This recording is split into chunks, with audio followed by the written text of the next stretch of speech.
Coucou tout le monde, c'est Nescendil pour The Horizon avec aujourd'hui une vidéo dada, une vidéo poney, une vidéo cheval. Non, ça c'est sûr que c'est pas une vidéo make-up ou une vidéo beauté, hein. Je vais encore vous dire que c'est le confinement, on a le droit. Non mais j'ai vraiment une tête de zombie en ce moment. Bref. C'est une idée de vidéo que vous m'avez donnée sur Instagram qui est 5 choses auxquelles on ne s'attend pas quand on devient propriétaire.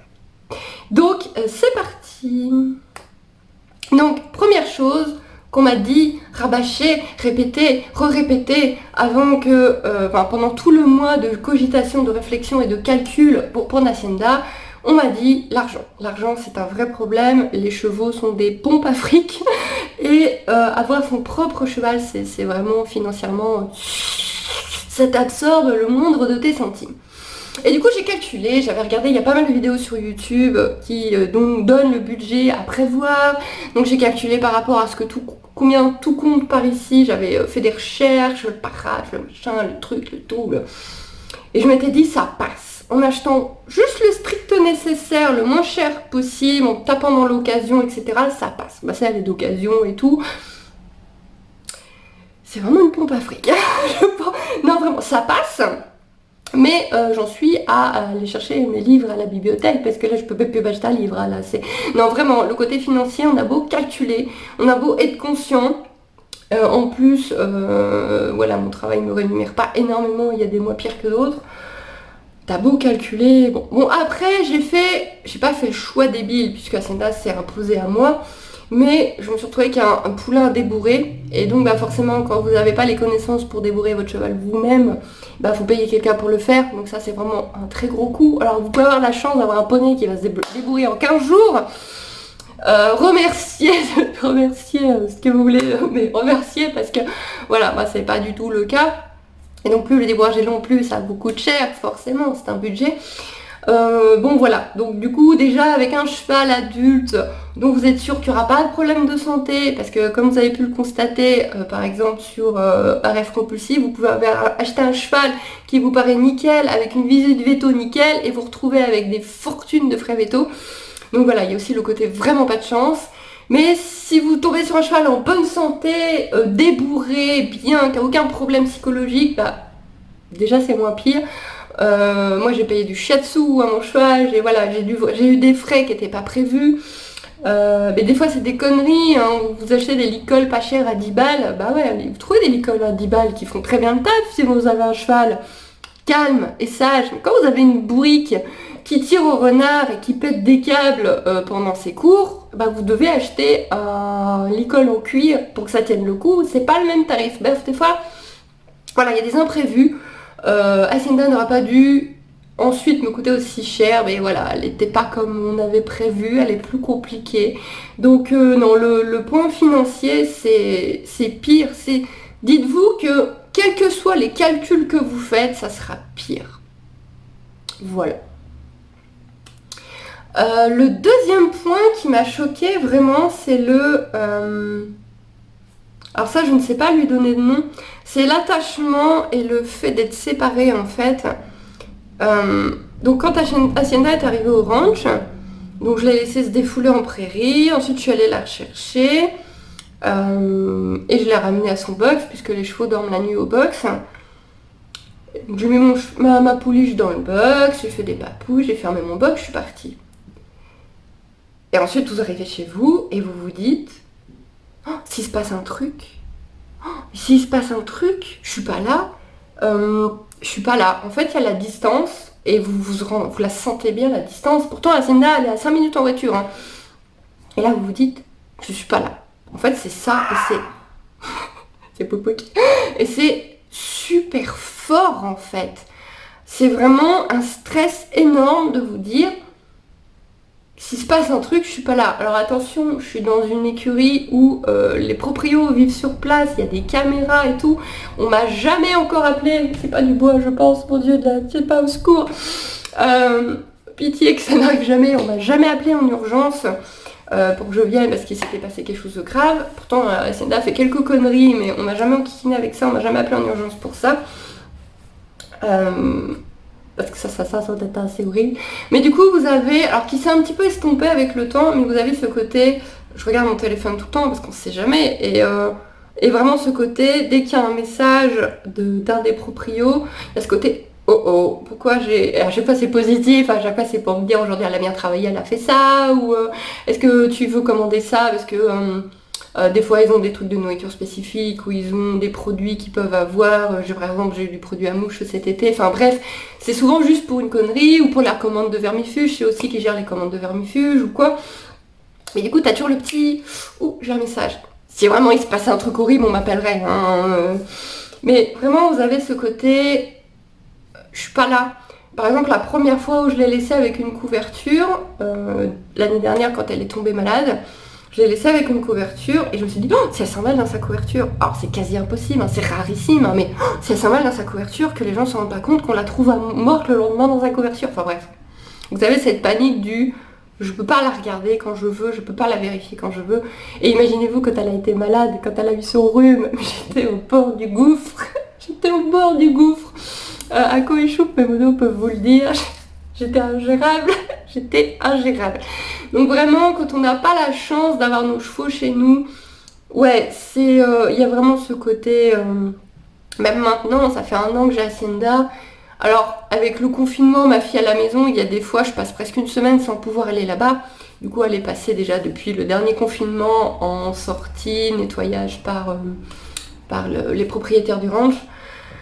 Ça aussi, c'était des frais pas prévus, puisqu'avant, c'est moi qui gérais tout sauf la nourriture. Mais voilà, confinement oblige, enfant à la maison oblige. Avant, je passais en sac pendant les vacances de petite troll. Bref, des fois, je passe vraiment plusieurs jours sans pouvoir aller là-bas. Je sais très bien que si j'ai pas de message, c'est que tout va bien. Vous avez quand même ce stress du putain, j'espère que ça va, j'espère que ça va. Là, aujourd'hui, bon, voilà, on est tel jour, il va se passer ça, normalement il se passe ça pour elle. Vous avez toujours ce petit côté, je suis pas là, quoi. Un autre point super important, mais ça je pense que c'est pas que les chevaux, c'est la remise en question.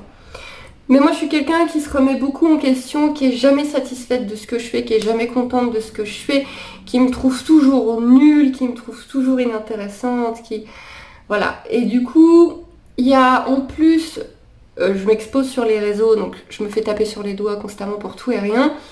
Et du coup, il y a vraiment cette perpétuelle remise en question du est-ce que c'est bien de faire comme ça, est-ce que c'est bien comme ça, est-ce que si, est-ce que ça, est-ce qu'aujourd'hui elle est sortie à 7 minutes, oh mon dieu le terrain est boueux, elle a de la boue sur les sabots, oh mon dieu est-ce que je dois lui mettre une couverture ou pas, là le poil il a assez poussé, est-ce qu'elle a eu assez de grammes de foin aujourd'hui, est-ce que je dois plutôt lui acheter un truc comme ça ou un truc comme ça, mon dieu je lui ai acheté un mort, on va me tuer, ah mais oui mais c'est... J'ai pas ressenti ça, j'ai toujours eu des animaux, j'ai des animaux depuis très longtemps, j'ai éduqué mes chiens moi-même, j'ai des chiens depuis 15 ans, je les ai toujours éduqués moi-même. J'ai jamais eu cette remise en question sur les autres animaux, alors sur le cheval, t'as toujours l'impression que ton mouvement n'est pas parfait, que l'objet que t'as acheté n'est pas le Saint Graal, que l'activité que tu fais à ton cheval n'est pas suffisante, et qu'il serait mieux ailleurs. J'ai vraiment cet énorme sentiment qu'Hacienda serait mieux ailleurs et avec quelqu'un de plus expérimenté, où je pense que vraiment la vie idéale d'Hacienda ce serait poulinière dans des grandes prairies et j'arrive pas à me sortir ce genre d'idée de la tête et à me dire que ma jument elle est heureuse avec moi. Et il y a toujours ces perpétuelles remises en question, mais je pense que c'est vraiment à cause du milieu également. Le milieu équestre serait plus zen, je pense qu'on n'aurait pas ce problème là. Vraiment, par exemple, sur Facebook, je suis dans des groupes que cool. Dans le milieu équestre, je suis sur des groupes sans mort, des groupes de travail éthologique, des groupes de travail en liberté. Je suis que sur des groupes comme ça. Et ils arrivent, alors qu'ils sont que sur des activités zen, cool, tranquilles, du cheval sans mort, du cheval sans fer. Et ils arrivent à s'engueuler, les mecs et les nanas. Ils arrivent à s'engueuler. Tous les jours, il y a des engueulades sur tous les groupes. Le cheval fait un effet aux gens, ça vous rend ma boule, vraiment, vous êtes ingérable et vous stressez tout le monde dans le milieu. Et du coup, il y a ce stress perpétuel dans le milieu du cheval du oh, « j'ai pas fait ce qu'il faut, non, j'ai pas fait ce qu'il faut, oh là, la plante qu'elle a mangée, là, ça va, ou ah, je vais aller la promener, mais attends, là, il y a des cailloux, je peux la faire marcher sur les cailloux ?» Enfin, c'est... Et vraiment, faut se détendre, faut respirer, mais c'est compliqué. Donc vraiment, je le ressens pas sur les autres animaux, cette remise en question perpétuelle pour le moindre nœud dans l'écrin, pour le moindre petit détail. Je trouve ça vraiment, chez les chevaux, c'est vraiment... Waouh. L'autre point auquel j'avais pas pensé côté chevaux, c'est vraiment le point santé. C'est-à-dire que Hacienda, elle a déjà fait de la communication animale, elle a déjà fait du shiatsu. Et alors bien évidemment, mes animaux, si ils ont un problème, ils vont chez le véto. Hein. Hacienda, quand elle a eu le nez qui s'est bien coulé et qu'elle a refusé de manger, j'ai appelé le véto en urgence, dans un stress apocalyptique. Mais vraiment, le véto qui m'a dit, bah, elle a des signes de colique. Non, bah là on s'en fout. Non, je vais mourir, soignez mon cheval. Et donc du coup, il m'a dit, bah faites-la marcher, et j'essaie de venir. Et pendant qu'elle marchait, elle a mangé de l'herbe. Et du coup, j'ai rappelé le veto, elle a mangé de l'herbe. C'est bon, elle a mangé de l'herbe. Mais votre cheval, il la regarde s'il mange de l'herbe. Mais elle n'a pas mangé son gamin. Oui, bah elle doit avoir mal à la gorge, chérie, elle va respirer. Et en fait, on revient un petit peu au point d'avant sur le stress. Je trouve que les chevaux, c'est un stress fois 1000. Parce que oui, votre cheval, il peut mourir d'un mal de ventre. Et chez les chiens, c'est quand même plus rare. Enfin, il y a le retournement d'estomac, mais ça, c'est encore autre chose. Et du coup, il y a ce côté santé perpétuel où vous investissez dans des soins que vous feriez même pas pour vous. Hacienda, avant de la monter, je compte la faire passer par un ostéopathe également. Moi, j'ai jamais été voir d'ostéopathe. J'ai le cou raide, je ne peux pas faire plus que ça avec mon cou depuis des mois. J'ai les épaules qui craquent. Si je fais ça, j'ai les épaules, elles craquent. Ça craque, je le sens. Mais je vais pas voir un ostéopathe parce que ça coûte une blinde. Mais par contre, le payer à mon cheval, ça, je veux bien le faire. Alors, je vous rassure, ma fille passe aussi en priorité. Hein. Pour ceux qui ne savent pas, j'ai une pitchoune de 4 ans. Comme dit mon mari, elle est pourri gâtée. Hein. En fait, j'ai tendance à mettre tout pour les autres plutôt que pour moi. Mais en tout cas, d'un point de vue santé, pour moi, c'est logique de paniquer, d'appeler le veto, de payer du shiatsu, de machin pour mon cheval que je ferai pas pour moi, en fait. Voilà. Voilà. C'est vraiment un point où on est vraiment, quand on devient propriétaire d'un cheval, on devient vraiment... c'est notre petite boule de cristal précieuse qu'il faut surtout pas y rafler. On devient... C'est peut-être trop, je ne sais pas. Et encore une fois, c'est peut-être le milieu qui vaut ça, je ne sais pas. Et le dernier point auquel je m'attendais pas, parce que un cheval c'est déjà merveilleux, c'est un rêve extraordinaire d'avoir un cheval. Et en fait, il y a des... Alors je sais pas si c'est que moi, ça les autres propriétaires de chevaux, je veux bien que vous répondiez en commentaire.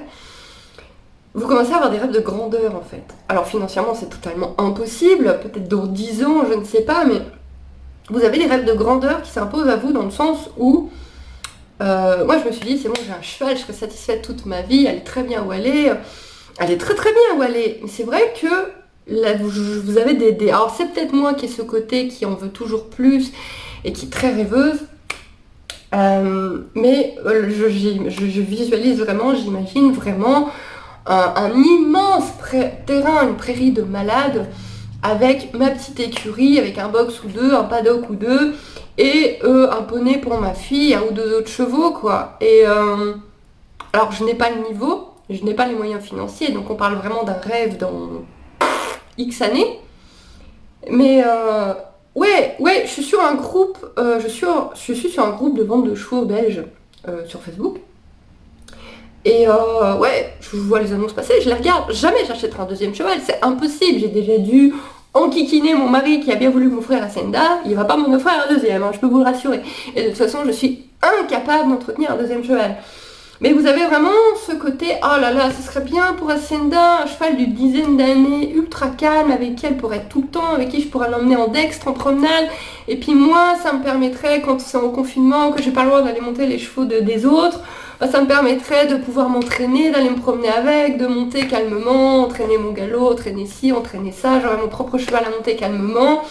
Pour compenser avec la sauterelle qui est trop folle, et puis elle, voilà, ça la calmerait, de pouvoir aller se promener avec lui, et vous savez, vous montez, voilà, il vous faut un cheval pour votre premier cheval, parce que du coup, et ma fille qui du coup veut un poney, parce que c'est pas juste maman un cheval, moi je veux un poney. Enfin après, vous avez ce côté, si on formait une joyeuse famille de chevaux, parce que Hacienda elle est toute seule, il faudrait lui faire une petite famille de poneys. Et Je dois pas être la seule, parce qu'on voit bien sur les chaînes, les autres chaînes et qu'est-ce qu'elles restent pas un seul cheval, on est bien d'accord. Est-ce qu'il y en a encore une qui a qu'un poney à l'heure actuelle? Entre les poulains, entre les achats, entre les coups de cœur, entre les chevaux pour travailler, parce que justement, bah voilà, les chevaux deviennent vieux, puis celui-là il peut pas faire ça, alors du coup je voudrais un cheval pour pouvoir faire un peu de compète. Et du coup, vous avez vite ce truc-là, en fait, qui se met en place du « Oh, ça serait tellement bien un cheval comme si... » Moi, voilà, moi, à l'heure actuelle, il me faudrait un cheval école. En fait, un cheval assurance vie, comme on dit. Donc, je m'en fous de la couleur, je m'en fous du sexe, je m'en fous de la race, mais vraiment pour aller promener Hacienda en Dex, pour qu'elle ait vraiment un cheval à voir, un cheval qui lui dit « Non, mais là, de la vache, on s'en bat les steaks, tu la regardes même pas, on continue. » Et moi, aller m'entraîner, aller monter, bah quand je peux pas faire mes cours, parce que je perds de niveau, quand tu montes pas pendant un mois, bah oui, il faut quand même s'en remettre dedans après. C'est impossible financièrement, mais vous avez vite, voilà, ça c'est venu au bout d'une dizaine de mois, hein, pas tout de suite, hein, parce qu'au début il a fallu la gérer la sauterelle. Hein. Mais vite vous avez ce petit côté dans votre tête qui se met et qui se dit oh ce serait bien quand même, ce serait bien, c'est impossible. Hein. Mais et voilà, et du coup là je me demande si c'est que moi qui ai toujours tendance à partir dans tous les sens, ou si c'est vraiment un truc de cavalière, un truc de propriétaire. Ça, si vous êtes propriétaire, je veux bien avoir vos commentaires. Bon, de ce que j'observe chez les autres, comme j'ai dit, il n'y a plus grand monde dans les très connus, en tout cas, qui n'ont plus qu'un cheval. Les familles grandissent quand même au bout d'un moment. Hein. Voilà, c'était ma vidéo 5 points. Je crois que j'ai fait 5 points, sinon j'ai l'air quiche. Donc il y avait quoi? Il y avait les sous, il y avait la distance, il y avait donc la famille, il y avait les soins. Ah, et la remise en question. Si c'est bon, on est sur 5. Du coup, je vous embête pas plus longtemps parce que cette vidéo doit être longue. Je vous fais des bisous, je vous dis à bientôt. Et dites-moi en commentaire ce que vous en pensez. Surtout, bah du coup, si vous êtes propriétaire, si vous êtes d'accord avec ça. Je vous fais des bisous. Bye bye.